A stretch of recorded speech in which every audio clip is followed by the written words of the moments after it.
L'uomo del match, Riccardo Ballarin, il porterone biancoscudato, ormai ti abbiamo battezzato così, questa sera è stata davvero dura. È stata dura, sì, abbiamo sofferto tanto il loro giro palla con tanto ritmo e noi ci schiacciavamo troppo, secondo me. È logico che quando ti schiacci troppo arrivano tanti tiri in porta e tu devi essere sempre pronto.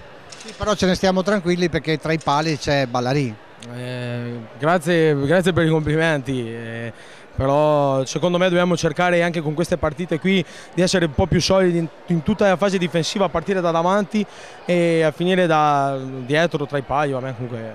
Senti Riccardo, cambia molto la classifica a questo punto perché nelle ultime 3 partite 3 vittorie vi hanno rilanciato nelle posizioni alte. Che ne dici? Avevamo bisogno, secondo me, di risultati, 3 risultati di fila ci fanno bene, anche perché eravamo partiti un po' altalenanti con vittoria, sconfitta e adesso possiamo stare un po' più tranquilli in classifica, si è messa un po' meglio e va bene così, stiamo lavorando bene e siamo soddisfatti del nostro lavoro. Si tratta di dare quindi un po' di continuità di risultati, soprattutto in trasferta dove avete accusato le maggiori difficoltà.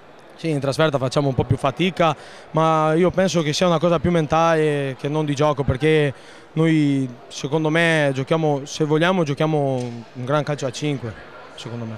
Quante parate hai fatto stasera? Non sono riuscito a contarle. Diciamo che più che parate sono stati gli interventi più a intercettare delle situazioni pericolose. Comunque è quello che devo fare, io paro e ci metto tutto il mio. Il portierone biancoscudato, Riccardo Ballarin. Grazie, complimenti.